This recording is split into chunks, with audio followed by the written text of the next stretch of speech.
तमिलनाडु में भाजपा के पुराने सहयोगी एआईएडीएमके ने सोमवार को अपनी राहें अलग करने का ऐलान कर दिया। दरअसल एआईएडीएमके ने सोमवार को एक अहम बैठक बुलाई। ये बैठक आगामी लोकसभा चुनाव के नजरिए से काफी अहम थी। बीते काफी समय से दोनों दलों में मतभेद की खबरें आ रही थी। इन अटकलों को तब और बल मिला जब एआईएडीएमके के वरिष्ठ नेता डी जयकुमार ने कहा कि उनका भाजपा के साथ कोई गठबंधन नहीं है।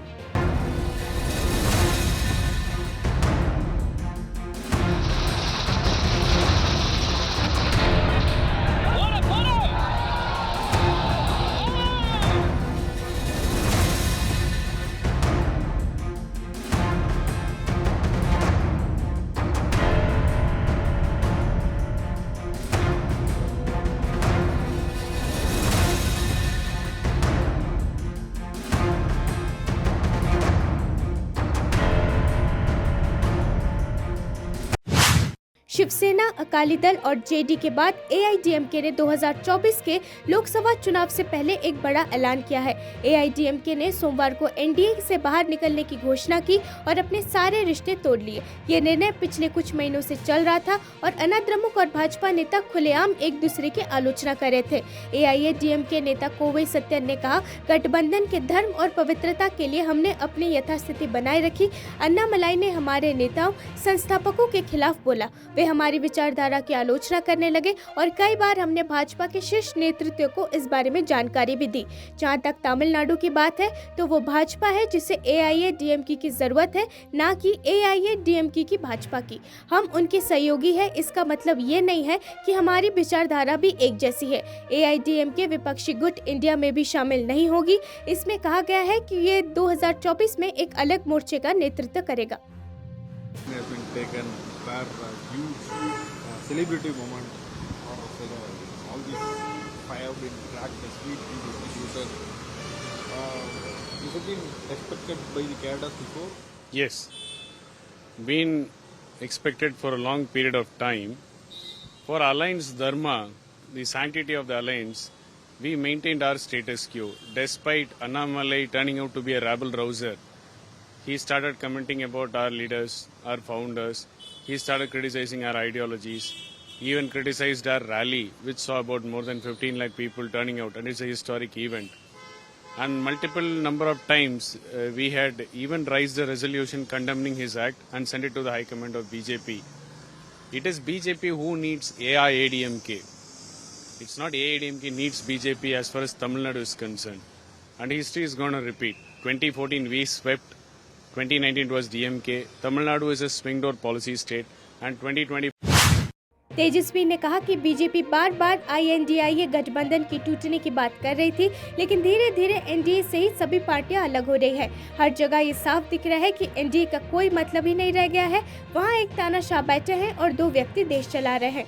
वहीं नीतीश कुमार के बीजेपी के साथ जाने के सवाल पर डिप्टी सीएम नाराज दिखे। उन्होंने कहा कि भाजपा साजिश के तहत मुख्यमंत्री की छवि खराब करने की कोशिश कर रही है। दिल्ली जाने से पहले उन्होंने एआईएडीएमके के बीजेपी का साथ छोड़ने पर कहा कि ये उनका अपना मामला है। तेजस्वी ने कहा कि एआईएडीएमके ने एनडीए के साथ छोड़ दिया है, इससे बीजेपी को बड़ा झटका लगा है। जी, बिहार में हलचल तेज है नीतीश कुमार को लेकर के। कुछ लोग सवाल उठा रहे हैं नीतीश कुमार की क्रेडिबिलिटी के ऊपर। आप एक बात स्पष्ट समझ लीजिए, कुछ जो मीडिया में एक जो विशेष वर्ग है और बीजेपी के लोगों की ये साजिश है कि नीतीश कुमार जी की छवि को धूमिल किया जाए, और उन्होंने तो सारी बात स्पष्ट कर ही दी, तो कोई सवाल ही नहीं पैदा होते, तो बेकार की बात है। लेकिन फिर भी ये चीज़ें आ रही हैं तो इससे कोई फर्क पड़ने वाला है नहीं। पिछले साल 9 अगस्त को हम लोगों ने संकल्प लिया था कि हम बिहार में तो एक हुए ही हैं, लेकिन देश भर में लोगों को एक करेंगे। उसमें हम लोग सफल। उत्तर प्रदेश मुख्यमंत्री योगी आदित्यनाथ ने सोमवार को 7 बजे लॉ एंड ऑर्डर पर महाबैठक की। इसमें पुलिस महानिर्देशक, एडीजी, सभी 75 जिलों के पुलिस कप्तान के अलावा 176 अपर पुलिस अधीक्षक के साथ सभी 438 कोतवाल भी शामिल हुए। पिछले दिनों अम्बेडकर नगर, बस्ती, शाहजहांपुर जैसे जिलों में हुई बड़ी आपराधिक घटनाएं और उसके बाद आरोपियों के पुलिस एनकाउंटर के बीच ये बैठक बेहद अहम मानी जा रही है। इस बैठक में सीएम योगी ने लॉ एंड ऑर्डर पर लापरवाह अधिकारियों की चूड़ी कसी।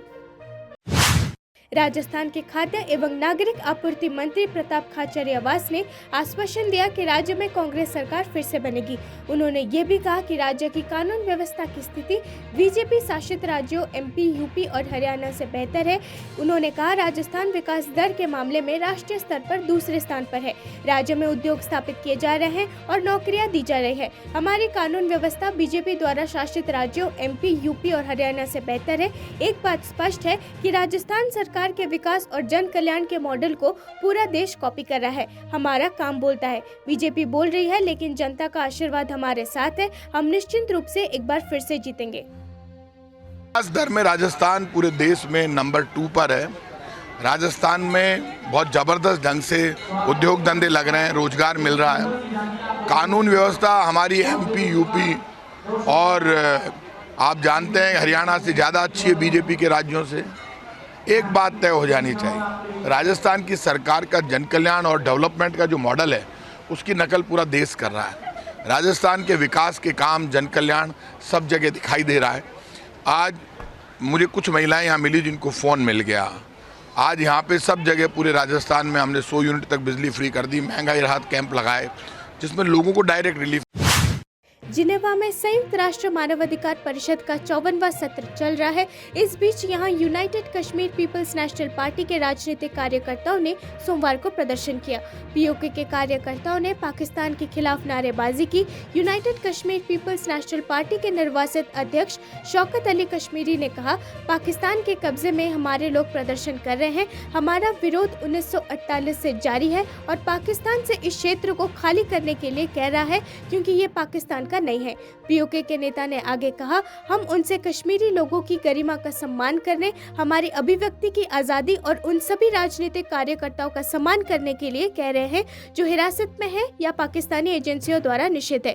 उन्होंने कहा कि हम गुलामी, शोषण और प्राकृतिक संसाधनों की लूट का सामना कर रहे हैं। United Kashmir People's National Party has organized this protest in the front of United Nations on the 54th session of the UN Human Rights Council to highlight the issues we are facing in Pakistani occupied Kashmir and Gilgit-Baltistan. People are on the streets protesting against the hefty surcharges in the electricity bills, inflation, unemployment, terrorism, and in Pakistani occupied Kashmir from district Bagh, more than 22 teenagers were forcibly taken by the extremist forces, banned groups for the purpose of training, for armed training, and then ultimately they will use them in so-called jihad. And people, they are protesting. This is matter of their life, their survival. They are demanding for the right of life because they don't have any kind of facilities since 1947, and now prices are very high. They are facing shortage of electricity, extremism, unemployment, and they are on the street.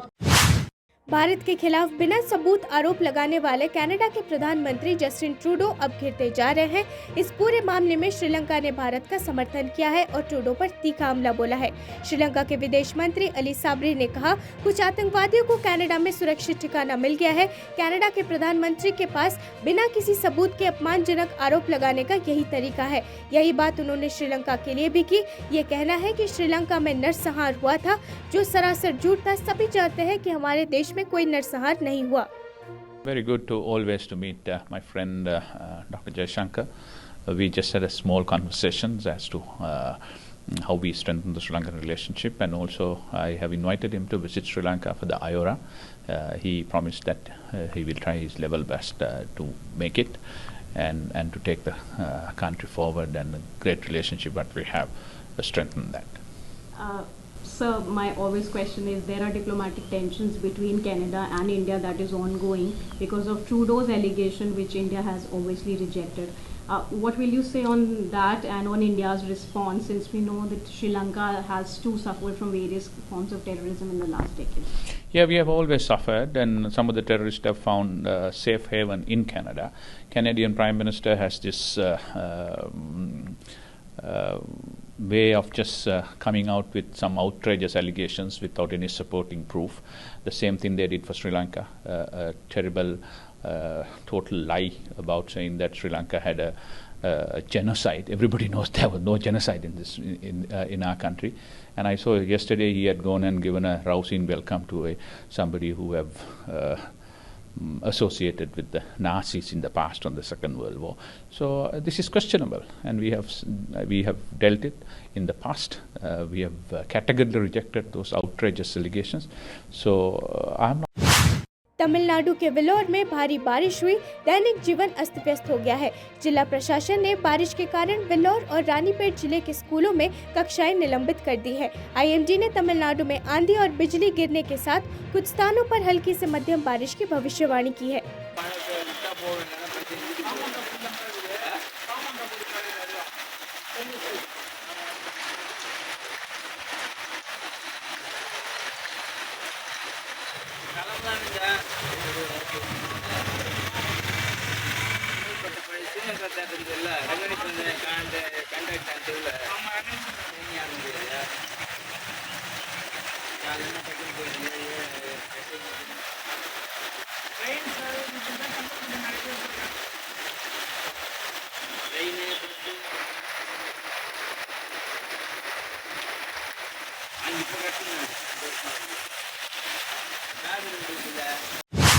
Kaveri जल मुद्दे को लेकर अलग अलग संगठनों द्वारा बुलाए गए बंद के कारण बेंगलुरु के मैजेस्टिक बस स्टेशन पर यात्रियों की कम संख्या देखी गई।